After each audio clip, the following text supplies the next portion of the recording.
पूछ लीजिए कि मैं कौन हूँ, मैं कहाँ का रहने वाला हूँ और मेरा नाम क्या है। साथियों, मेरा नाम मोती है। मैं इसी थारा नगरी का रहने वाला हूँ। घर में मैं हूँ, मेरी बहन जो कि मेरी बहन का नाम सपना है। बाबूजी क्या बताऊं, मेरे बाबूजी का नाम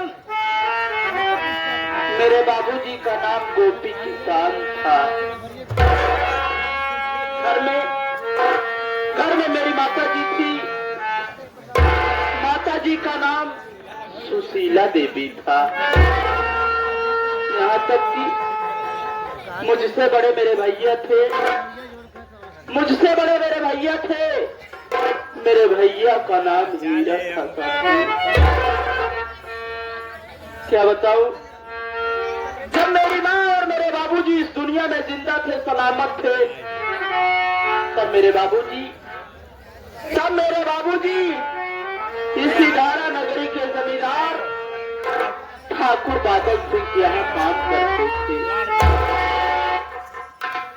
गरीबी से लाचार बेबस किसी कारणवश मेरे बाबूजी ठाकुर साहब के यहाँ से कुछ पैसे कर्ज के तौर पर लाए। जब मेरे बाबूजी कर्ज लेकर ठाकुर साहब के यहाँ से आए, उसके बाद मेरे बाबूजी बीमार पड़ गए। जब मेरे बाबूजी बीमार पड़ गए, तब ठाकुर साहब का पैसा न दे सके। होली का त्योहार था। मेरे घर में खाने को कुछ नहीं था। हम तीनों भाई दरवाजे पर बैठ करके रो रहे थे। मेरी माँ सोची कि आज त्योहारा दिन मेरे बच्चे भूखे रहेंगे। वो पड़ोसियों के यहाँ चली गई कुछ मांगने के लिए। मेरी माँ सोची कि मैं अपने पड़ोसियों के यहाँ से कुछ मांग करके लाऊं तो अपने बच्चों का पेट भर दूं। मेरी माँ जब चली गई मांगने के लिए, उसी वक्त अचानक ठाकुर साहब मेरी झोपड़ी पर आ धमके। जब ठाकुर साहब मेरी झोपड़ी पर आते हैं तो मेरे बाबूजी से कहते हैं कि अरे गोपिया, हमारा पैसा दे रे। मेरे बाबूजी बोले कि ठाकुर साहब, अभी तो मैं लाचार हूँ, पाई का लाचार हूँ। अरे हमारे बच्चे दाने बिन मर रहे हैं। भला इस कठिन घड़ी में मैं आपका पैसा कहाँ से दे पाऊँ। ठाकुर साहब इतना सुनते ही गुस्से में आग बबूला हो गए और उन्होंने अपनी राइफल को लोड किया और मेरे बाबूजी को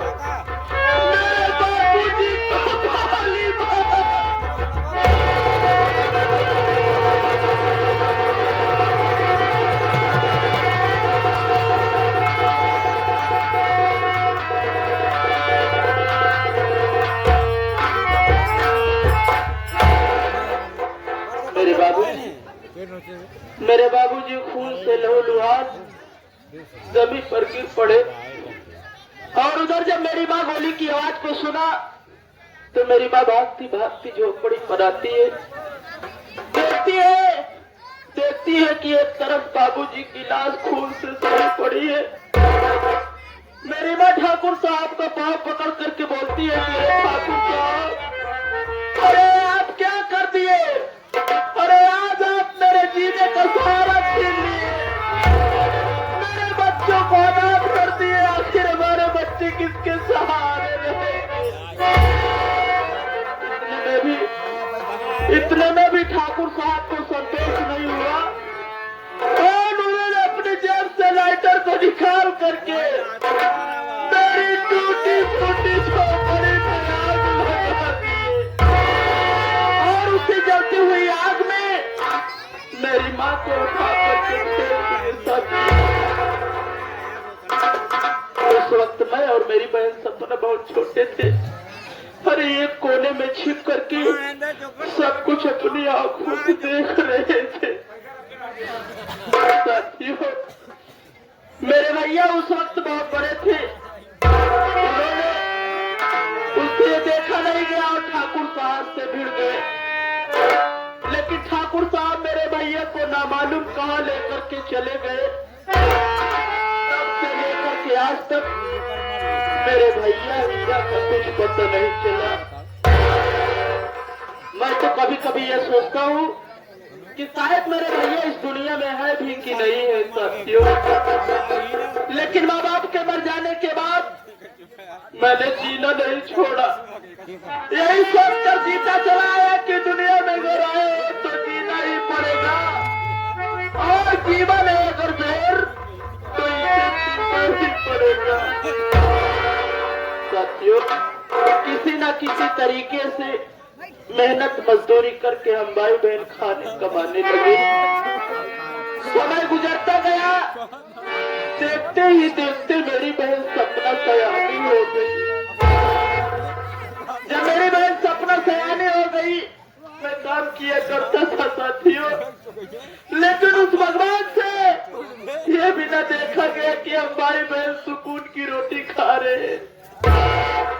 अरे उस मालिक को ना मालूम क्या सूझी कि उसने आज 6 महीनों से मेरे पूरे बदन में कोड़ दे दिया।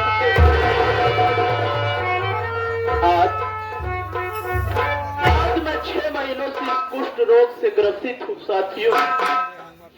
मेरी बहन सपना तैयारी हो चुकी है। अरे ये गरीब बेबस मोती, जिस भी दरवाजे पर मैं अपनी बहन की शादी का रिश्ता लेकर के जाता हूँ, अरे ये दहेज के लोभी संसार वाले मुझ जैसे अभागे से दहेज की मांग करते हैं। कोई 1 लाख मांगता है तो कोई 50,000 मांगता है। आप सभी सोचिए बाबू कि जो इंसान अपने हाथों से 1 गिलास पानी उठा करके नहीं पी सकता, वो भला इतनी दहेज की रकम देने के लिए कहाँ पाएगा। यही सब बातें सोच करके साथियों उदास रहता हूँ, चिंतित हो जाता हूँ। मेरा एक दोस्त है जिसका नाम प्रमोद है। आज जब वो मुझसे मिलेगा तो मैं उससे अपनी चिंता जरूर व्यक्त करूंगा।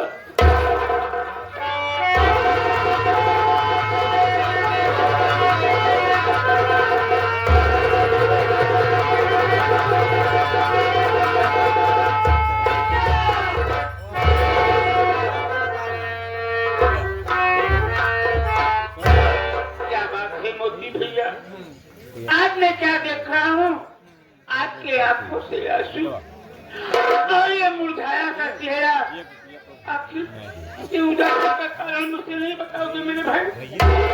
प्रमोद मेरे भाई, क्यों नहीं बताऊंगा। अरे इस दुनिया में सिर्फ तू ही तो है जो मेरी मजबूरी को समझता है। प्रमोद, आज एकाएक मुझे अपनी माँ और बाबूजी की याद आ गई।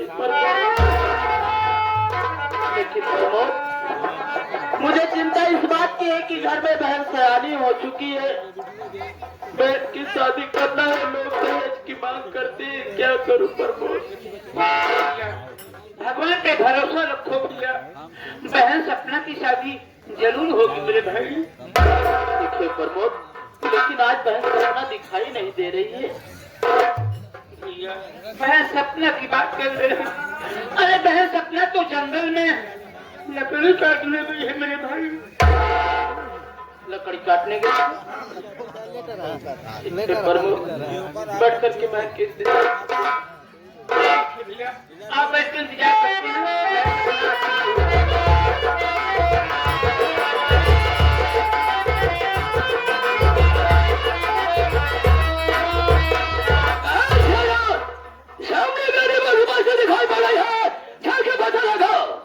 कचरा झोपड़ी के अंदर है या नहीं? अगर झोपड़ी के अंदर हो तो उसको हरामजादे से बोल दो कि तुम्हारे छोप तक चल करके मिस्टर बाबू बाबा सिंह आजाद अपने पैसे के लिए आए हैं।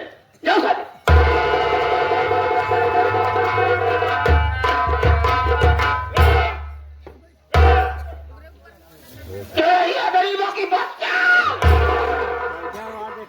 इसी बस्ती में साले कीड़े मकोड़े रहना करते हैं।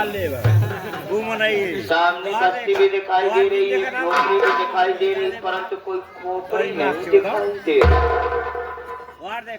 चल रहा हूँ, आवाज लगाऊंगा, कोई न कोई खटकिरवा साला जरूर बोलेगा। अरे झोपड़ी के अंदर कौन है? जरा बाहर तो अमर खुरदार। अरे क्यों बाहर हो?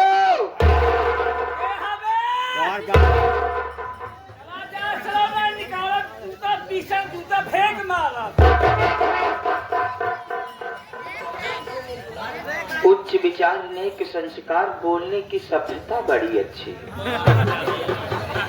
इसलिए मैं कहता हूँ गरीब को मर जाना चाहिए।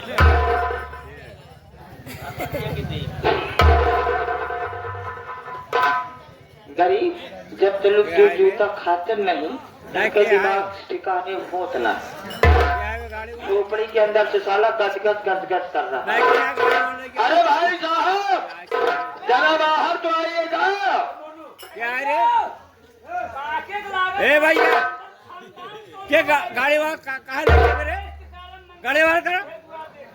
अब भाई अब मंगता समझ का 2 रुपया देता, दूसरा दुआर देती। हाँ चला जाए।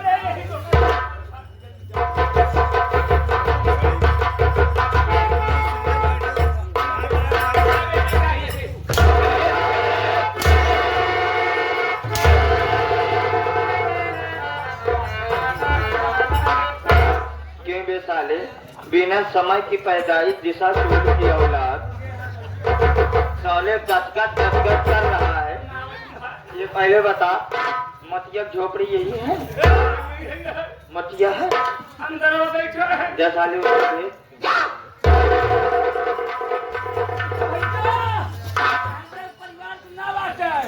दोनों जो कर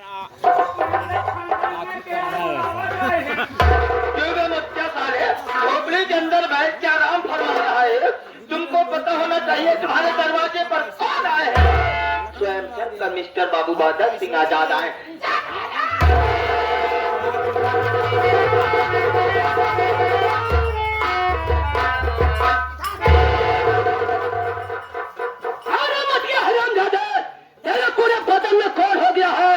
तो ससुरा हमारा पैर छू लिया। अब तो तुझे मालूम हो गया होगा कि हम तुम्हारे पास किस लिए आए हैं। नहीं मालूम है? बता रहा हूं कुत्ते झेले।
बुरा पाएगा तो डालूंगा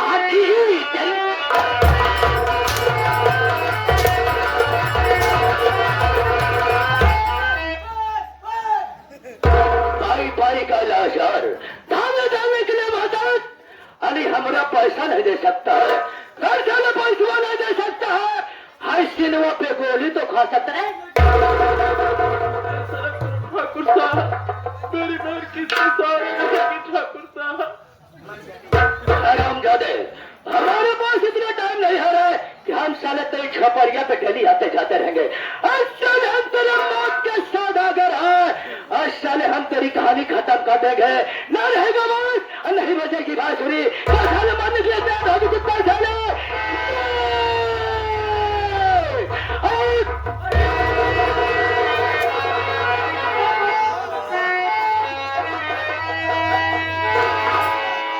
रुकिए रुकिए बाबू रुक जाइए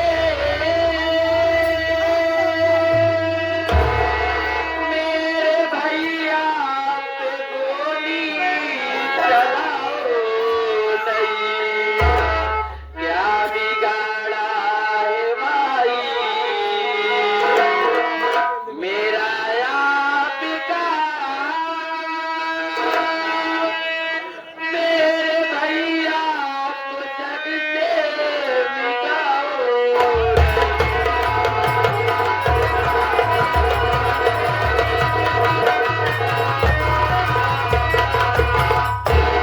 बाबू साहब आखिर मेरे भैया ने ऐसी कौन सी गलती कर दी जो आप मेरे भैया को जान से मारना चाहते बाबू साहब?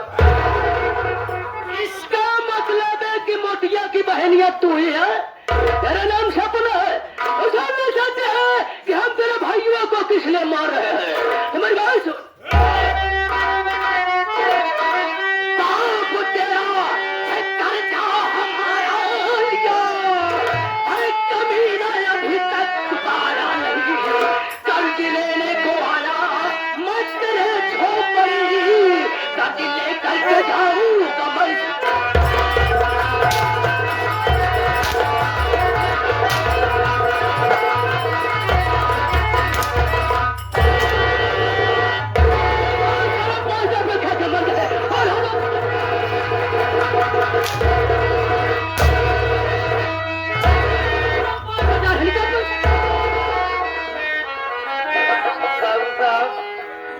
मेरी बात सुनिए,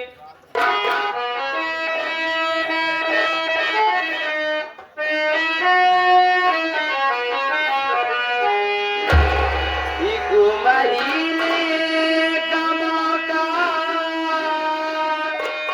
मुझे दीजिए,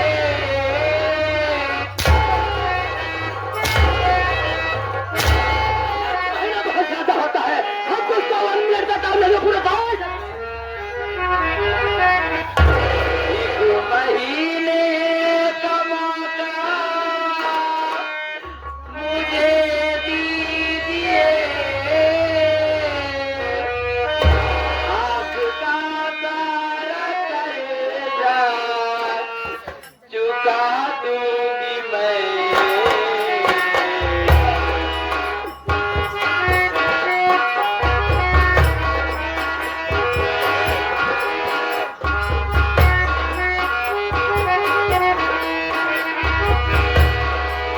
है गरीबी तेरा चार भैया मेरे, है गरीबी तेरा चार भैया मेरे, आपका सारा कर्जा चुका दूंगी